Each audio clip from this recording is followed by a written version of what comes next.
Everyone good? Yep. Cool.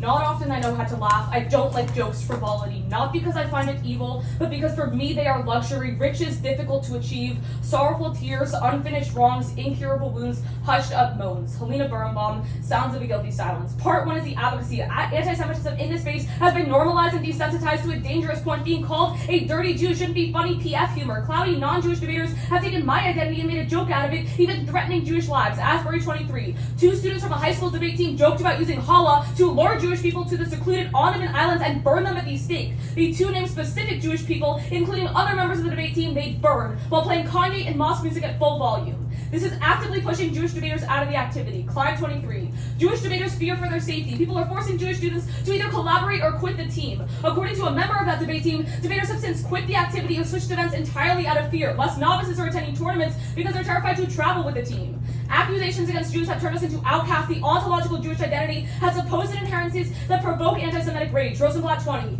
Anti-Semitism goes back to the very beginning of Jews as a people. Jews have been seen as outsiders, victims of conspiracy theories and myths. The pages of Jewish history are bloodstained from countless persecutions. At the point where one of the most well-known debaters on the circuit wore a joke necklace with a giant Star of David on it just because they find it funny, all the way up to the finals of the Barclay Forum, something needs to change. At the point where PFers are claiming they have the Jew pass as an excuse to be blatantly anti-Semitic, something needs to change. And at the point where national circuit tournaments hosted at Ivy League universities held rounds in Jewish religious centers despite people trying to pray, something needs to change. Our method in this debate is an act of rage necessary to defeat anti-Semitic structures and provide Jewish debaters a method of resistance. Our anger and exhaustion must be heard. We will no longer be idle. Hennessy 22. Musar, an ancient Jewish movement, teaches that anger in the appropriate balance translates to passionate indignation. That surge of rebellious pride for my Jewish identity materializes and helps us advocate. We refuse to engage in a hypothetical discussion about tech when there's real issues that can be addressed right here and now. Rosenblatt 20. Jewish blood is not cheap. No Jew should stand by and idly and passively watch another Jew be beaten or harassed. Thus, the role of the ballot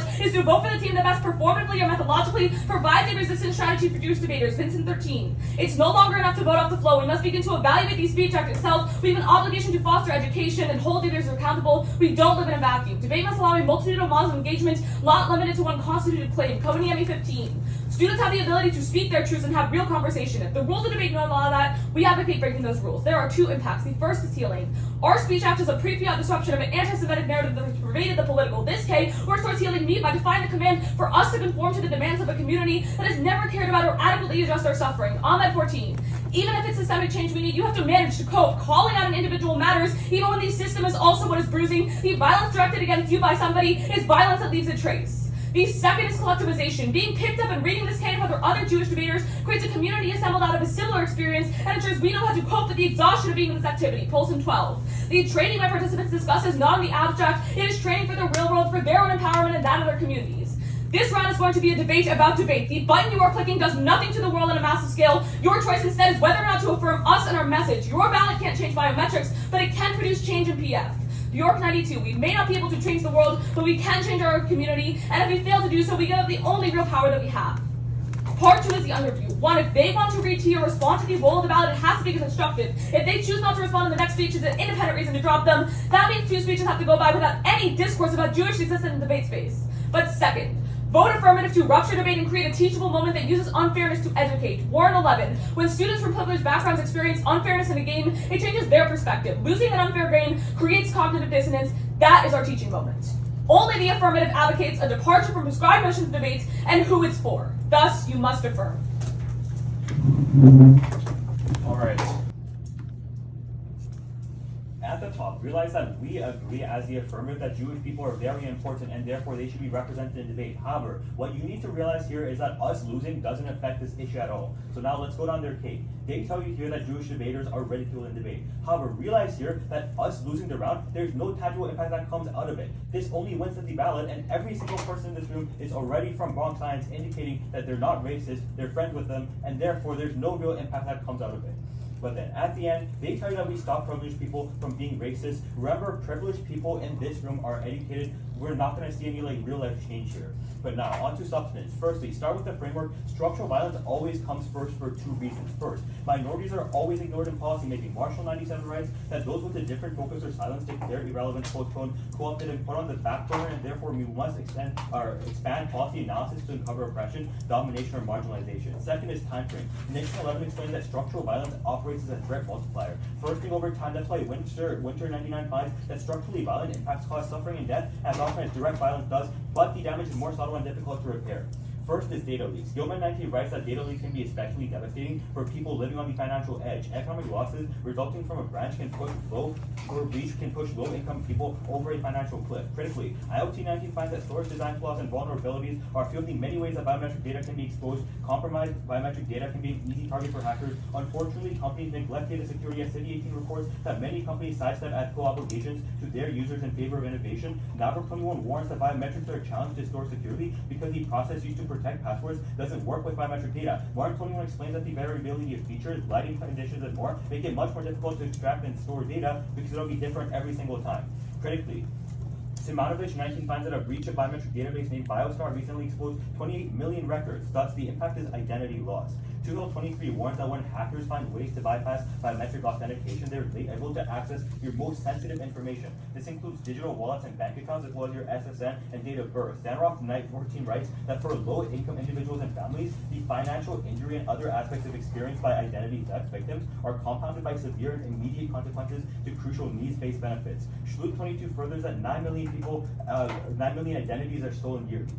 Second is ICE. CPT 22 starts that ICE has created a surveillance infrastructure that enables it to pull detailed dossiers on nearly anyone at any time. Kim 23 warns that the ICE carried over 142,000 arrests and more than 72,000 deportations last year. Goldstein 17 finds that web-based biometric technology E-Verify is now allowing employers to determine their applicants and current workers' eligibility to work. As a biometric tool, E-Verify empowers employers and determine whether or not to expose their ineligibility to the state. The workplace becomes another site of immigration surveillance and recognition, exploiting people's legal non-existence to enhance their submissiveness and maintain the increasingly precarious subclass of non-citizen workers.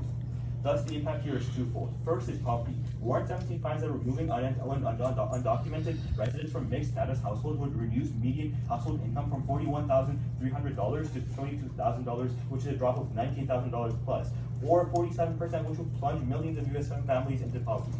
Second is agriculture. Undocumented immigrants are the backbone of U.S. agriculture. Garfield 17 writes that if we were to engage in massive deportations, our agricultural system would collapse. At least 70% of farm workers are undocumented immigrants. If the United States were to deport a significant portion of them, that move could result in labor and food production shortages that lead to a 6% jump in food prices. Mahler 22 concludes that for every 1% increase in food prices, 10 million additional people could be living in extreme poverty. Additionally, FATCA 22 finds that U.S. agriculture accounts for 30% of U.S. jobs and $7.43 trillion in economic impact. Thus we affirm.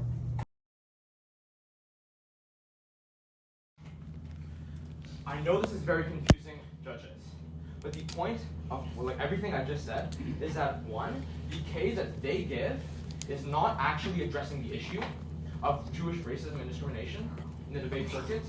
And second of all, it's because even if they argue that the case somehow works, we would argue one on education and two about how Ks are in general bad, how that actually leads to worse education for future policymakers. And we would actually argue that their K actually hurts Jewish discrimination in the long term. At that point, you should not be voting on a K in this round.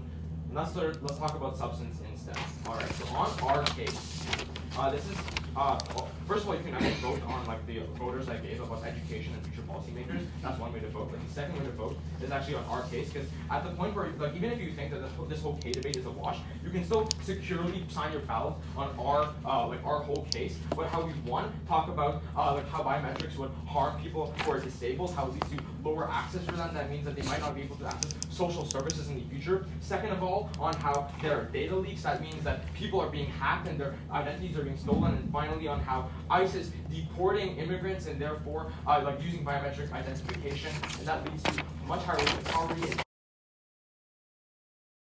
possibly found in the United States. Ready to go for cross? Yeah, I'm ready. Good, awesome. Is it cool if I have first question? Yeah, go ahead. Could you explain to me why Ks are bad for public forum? Yeah, so I'll explain it again if you want.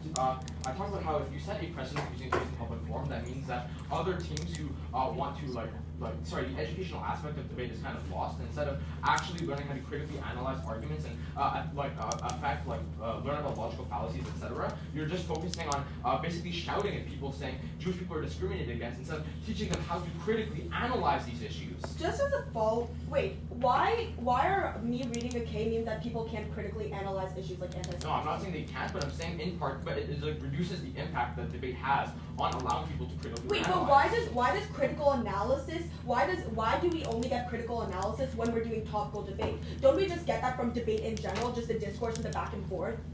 Because when we're talking about debate in general, we have substance arguments that talk about all sorts of content from all areas of life. When you just shout at us, Jewish people are being discriminated against, vote for us, that teaches us nothing. Can I have a question? Sure.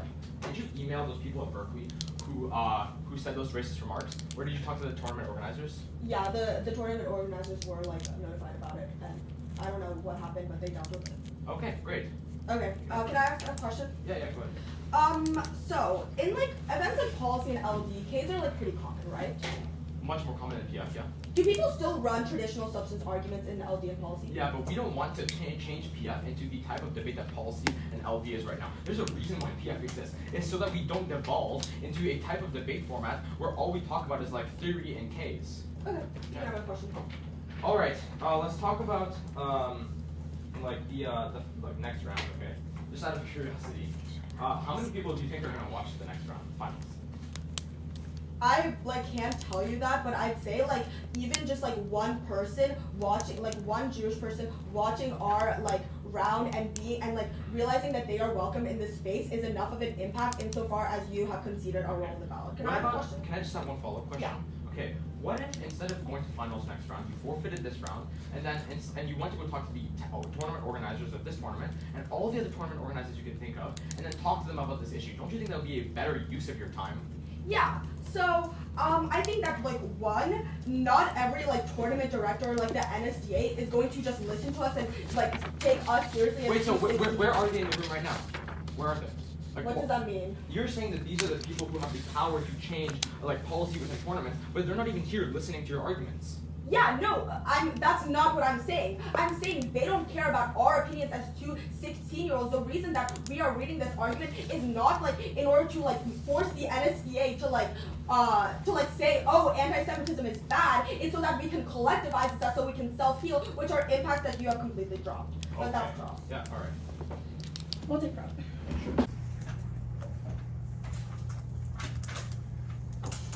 Jokes are a luxury. The role of the ballot is to vote for the debater who better performatively or methodologically provides a resistant strategy for Jewish debaters. Anti-Semitism in debate has become normalized and desensitized. We shouldn't have a hate list for Jewish debaters we want to burn.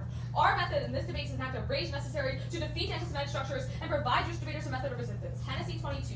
That surge of rebellious pride for my Jewish identity helps us advocate. The impact is collectivization. Being picked up and reading this K in front of other Jewish debaters creates a community assembled out of a similar experience and affirms our existence in the space. Polson 12. The training my participants discuss is not in the abstract, it is training for the real world, for their own empowerment and that of their communities. There's two places where they lose this round. First is where they concede our role of the ballot. Remember, we tell you in our case that they need to give responses in the next speech.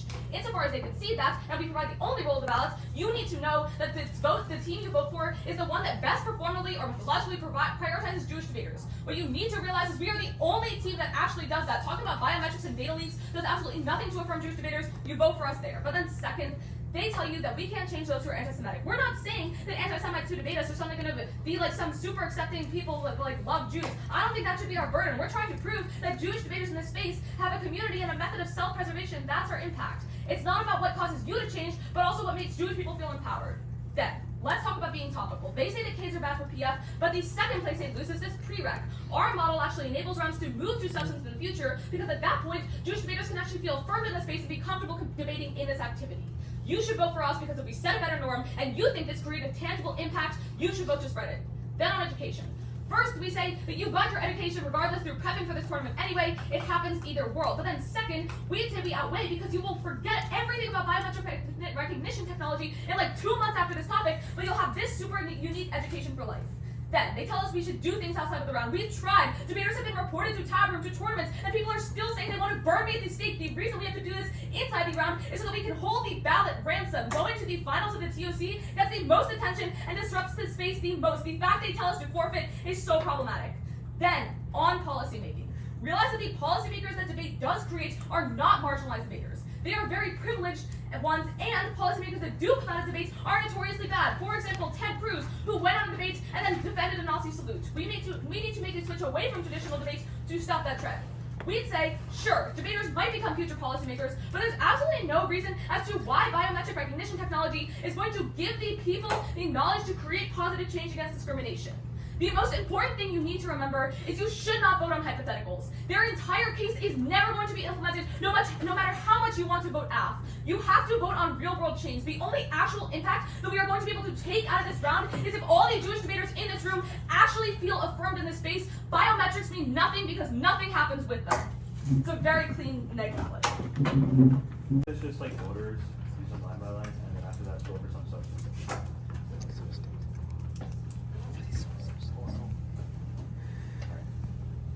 At the top, we agree that anti-Semitism is horrible in the round and horrible for the activity of the day. Now, let's go over how we win the round. Firstly, at the top, we're going to extend some ways to vote for us on the K. Firstly, realize this round sets a precedent for Ks. What does that mean? This forever loses the educational value of public forum debates because the actual topic, for example, this resolution with biometrics, will never be actually discussed in a proper round at this rate. Even on top of that, like, remember, public forum, PF stands for public forum. Recognize that this has a very different purpose from policy debate. We would argue here that topical analysis, like what we're doing in our case, is what makes PF very good. PF policymakers much better in the future compared to what the alternative would be. But secondly, even on top of that, even if you don't buy that, we would argue here that these real world issues are actually being exacerbated by running Ks, because we would argue here that as people run Ks over a long period of time and as it become mainstream, we would argue here that more people would run Ks just to win the ballots and therefore not to actually solve the key issue, which pretty much dissolves down the actual impact of Ks. But now, with that being said, let's go down some of their responses. Firstly, at the top, we already tell you that debaters here are very privileged and they're educated, objectively speaking. They give you an empiric about how Jewish students were heavily discriminated. That's horrible, and we agree that that needs a solution. However, the issue here is that debaters are already factually intelligent when it comes to history and other things like that. The biggest issue here is that anti-Semitism is actually more of a deeper argument outside of just knowledge and just awareness of historical events that our opponents cannot solve for. But secondly, at the very end, we would argue here that the solution that our opponents are trying to give you with the case is super indirect, because in order for you to actually solve this solution, solve this issue, it's much better to actually go publicly and talk, because our opponent's argument doesn't actually directly address the issue.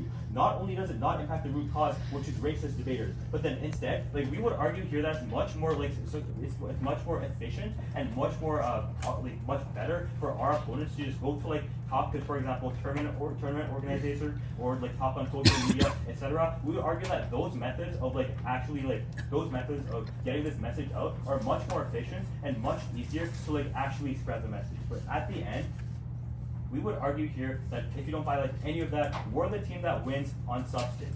Let's extend it to contention. Firstly, on data leaks, we already tell you that in the status quo, biometrics are really weak because the security system for biometric data is very different from the security systems for these passwords. That's the reason why up to 9 million people are susceptible to data leaks under our opponent's world. But secondly, we can also extend ICE. We tell you that ICE is using biometrics in the status quo. We tell you that deportation is prevalent because of that, and therefore we would argue here that under our opponent's world, generational trauma is created, and therefore vote for the more educational team, vote F. Alright. So you tell me public forum, it's meant for the public, right? So how can the public engage in this activity if we're constantly facing anti-Semitism? Okay, first of all, two major problems with that, okay? First of all, the anti-Semitism you're talking about happens in a couple of rounds. Now, it's not like every single round so it's not an important thing that we need to address? It is an important thing. However, you're making it seem as if it is completely impossible for Jewish people to participate in debate. In fact, I think it's much... Telling me to burn at the stake is not something that incentivizes me to go into debate rounds. That's why so many people have quit the teams when they get put on these lists. I think also what you have to realize is that yes, the people who are actually punished for doing these things, and the people who are brought to NSDA are like only a small minority of like people who like they said it to so many people that like somehow NSDA found out, but it's a bigger issue than that. A lot of things that people say, a lot of anti-Semitic jokes and comments are made behind closed doors where the NSDA doesn't know about it. Yeah. So we'd say it's a much bigger problem, and like we need to solve like people in those Okay, but cases where they aren't being called problem out. with what you just said is that in her summary speech, she explained how the only problem that you guys are solving is like trying to create a community. That's not actually solving the root cause of the problem. So Okay, you- no one wait, can wait, solve wait. the root cause of but anti-Semitism. That's a very large she task. just said that the problem is that it's occurring behind closed doors. No one knows what's actually happening. Yes. Those people aren't even in the room right now. Those people are not being affected. How by do you what know they're you're not in the saying. room? But wait, we're not talking about those people. If You they're missed. in the room, you probably should have pointed them out. Okay.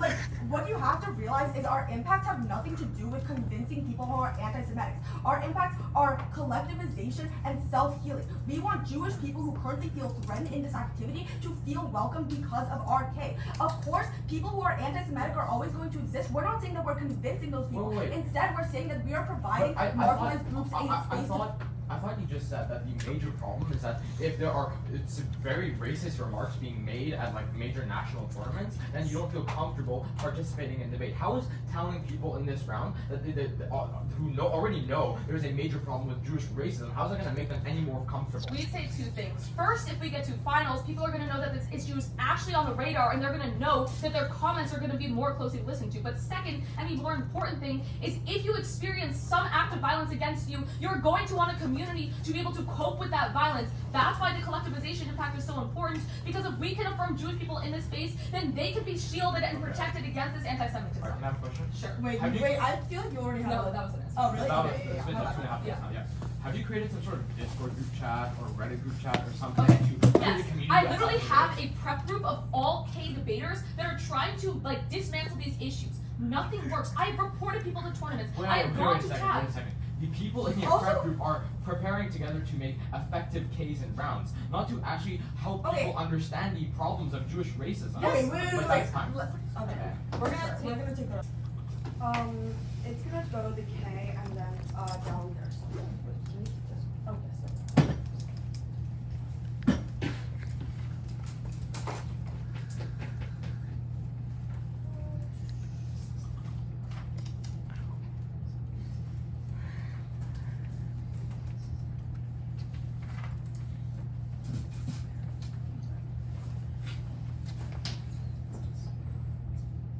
Starting in 3, 2, 1. I don't like jokes frivolity, not because I find it evil, but because for me they are a luxury. The role of the ballot to vote for the debater who better performly or methodologically provides a resist strategy for Jewish debaters. Anti-Semitism in debate is normalized. PFers literally made a hit list of Jewish people they want to burn. Our method is an act of rage. Ahmed 14 calling out individuals matters. The impact is collectivization. Being picked up and reading this K in front of other Jewish debaters creates a community assembled out of similar experiences. What they completely miss is our Ahmed part that we read on our impact, that even if we need systemic change, we need to find a way to cope in these harmful systems in the meantime. They talk about systemic change like going to the NSDA, but we have already done that. It's not one or the other. It's not that we have to choose between systemic change and running this K. We can do both. We can utilize all different methods inside round and outside of round to create the best like counter towards against anti-Semitism. But then remember, they have completely cold conceded the role of the ballot, so you know you must be voting for who actually have impacts against for Jewish debaters. They have no offense. But then they tell you that like we need to solve like that people are going to become more anti-Semitic, but realize our job is not to make people who are anti-Semitic not anti-Semitic. Instead, we're empowering Jewish debaters. But then let's go on their arguments. First, they talk about education, but again, remember you can get it from other places like prep from before the round. But second, education doesn't matter if it's bad. Remember Ted Cruz, who was once a debater and then literally defended a Nazi salute. Then second, they talk about modification. This was a completely new response in summary, but we would say people don't really modify Ks, and if they did, they would lose. But then they say that debaters are educated, and so they're not like anti-Semitic or whatever. But this is really silly insofar as debaters are literally the ones who made a hit list of Jewish debaters. But then realize they lose on the prereq because our model enables rounds to move to substance in the future because Jewish debaters can feel affirmed in this space. This is cold concede. The entire round, it's over. over the role of the ballot at the very top, why they don't solve, and then why we solve for Jewish racism. Anyone not ready? All right. Let's go for the role of the ballot at the very top. We basically conceded to the role of the ballot. We agree that whoever should be solving for like Jewish racism the most in this round should be winning this debate. Let's go to why they don't solve. We explained these 3 reasons before. This is not new and final focus. The first reason is because of access. The people in this room are not the people that are perpetuating the problems. These are our allies and they're our friends. These are not the people who are actually causing the problems within debate. At that point, we would argue that they're not addressing the root cause. That is the first way that they say that they somehow solve Jewish racism within the entire debate circuit. But second of all is on factual intelligence, because debaters are already factually intelligent. They don't actually respond to this. We say that the critical analysis that you learn from debate is actually really important. I'll talk about this on like why we solve for Jewish racism. At the end of the day, the racism that debaters often have, or the prejudices that they have, are deeply ingrained. They come from their cultural backgrounds, from their parents, like prejudices as well. At that point, we would argue that just shouting at them that there's Jewish racism, which by the way they probably already know, isn't going to solve anything. At that point, they literally have no solvency for their own case. But finally, we would also argue that they should be spending their time elsewhere. Instead of going to finals or semifinals, they should be talking to debaters. They should be creating chats. They should be organizing events to help Jewish debaters. They're not solving for their own problems. Let's talk about how we actually solve for their problems. We have 3 reasons. And the reason is, like, basically, if they start using Ks, and other people that they also use Ks, like the people in their group chat, it sets a precedent to use Ks. That's a problem for public forum debate for three reasons. First of all, it takes away the educational value of public forum debate. The skills that you learn in round end. But second of all, it's because of prepping for Ks. Instead of prepping for substance and learning about worldly issues, which by the way includes racism, which we talked about in our own case, they're going to be prepping for Ks, which is like a meta debate, not actually about the problems they talk about. But finally, it's because the speaking skills that are necessary for policymakers who might stop racism in the future are gained through public forum debate. You don't solve for that, we solve for that. At that point, we strongly negate. Great job getting to the semifinals of the TFC in silver PF division.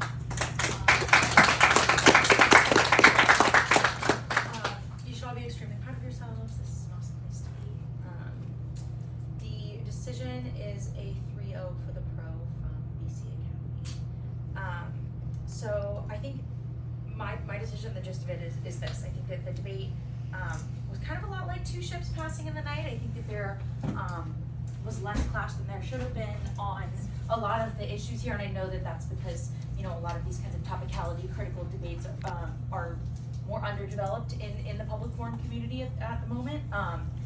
But I ultimately vote pro on the precedent-setting argument about critiques in debate and kind of foraying away from topical debate, because I think the main reason I feel comfortable voting on this argument is that because of the lack of explanation on why debate at all is key in creating the Jewish community that you all discussed. So, like, I'm not sure why reading it in speeches and reading it in debates is critical to create safe spaces, especially when you discuss things like prep groups, group chats, discussing anti-Semitism with tournament directors, reporting people, all throughout the crosses. I'm left wondering why reading it in the debate round specifically gets you anywhere. And there are a few well-warranted reasons why this is true. First is like that echo chamber argument that you all are making, which is about how even if you create a community of Jewish individuals within debate who can support each other, if there are still anti-Semitic and violent debaters participating, nothing gets resolved.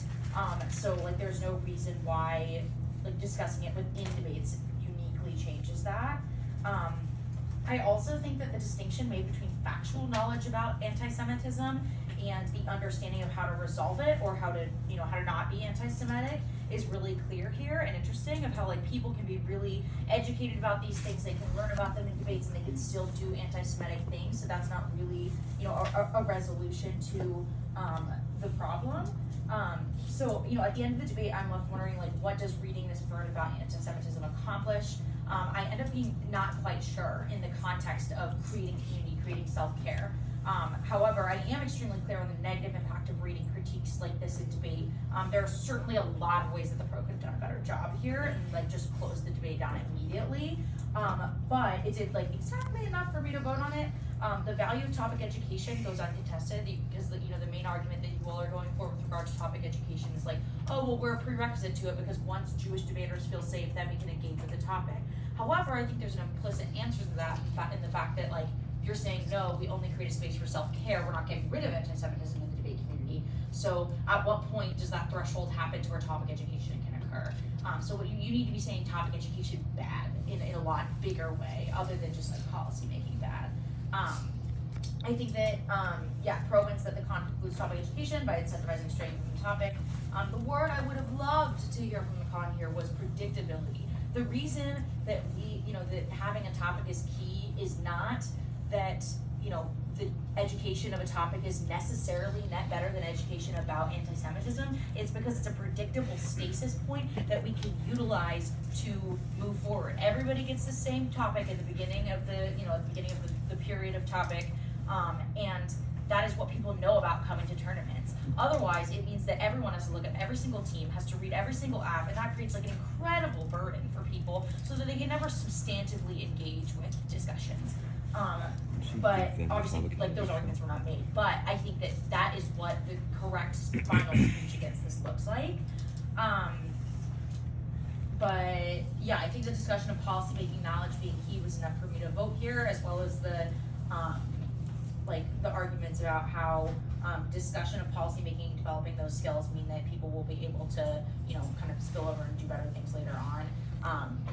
You need to be making arguments about like truth testing, like things like, oh, like you're never getting clashed with an opponent, you're never able to refine your strategies because nobody knows how to respond to you because you're not predictable.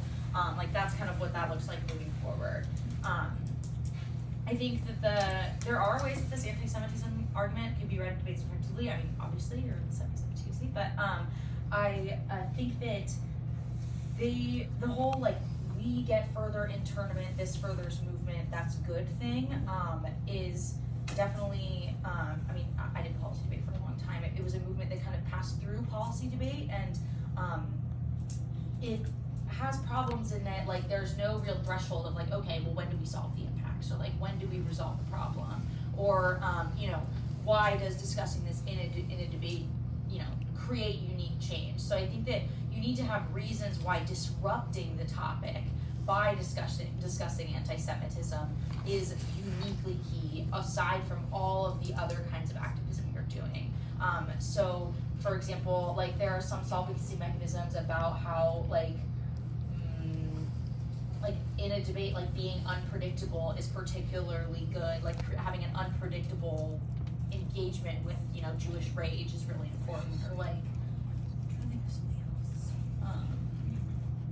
I don't know, there's a lot of ways that people read these kinds of identity arguments that are more specific. Or like you could, read something about the topic, about how like I'm sure biometrics probably uniquely impacts Jewish people in some way. And then you can tie it back to the topic with like pre-fiat impacts. And then that just makes it way harder for them to say that you don't have any stasis point at all. But yeah, overall, good job. Yeah. Alright. Seconding what you mentioned about causing echo chambers. When I voted when AF says it waters down the impact of the debate. The K, because you just keep doing it in an echo chamber. The recommendations you gave to like better serve the debate community through their messaging. Maybe you do a live stream on YouTube and like put it on the screen or put it somewhere, in these rounds. During the rounds, you had your group. I also voted when you have your group already there on your Discord or whatever chat you're using. But you guys would have lost completely if you hadn't kept extending your arguments. Smart without flowing. And so a way to run the K2, in my opinion, would be to like run half of it and then run a bunch of topical stuff, similar to what you mentioned. So you can actually have some substance that's related to the topic, so you can actually debate the topic during the round when you run your K. That ends up happening pretty frequently, where you have half the K, like the Asian K, the Jewish for HK. The fact that like there are supporters in here and also like their community, it might not be the whole room, but like a lot of hands went up. I was surprised you asked that question. Bold to do that. I believe that even your case kind of linked in, which was convenient for you guys because you helped the structural violence piece. You guys are still in debate, so you guys haven't dropped out of debate because of the arguments that you guys brought up. So. No, I have no additional comments. All right. You guys haven't dropped out, so Those are That's my questions.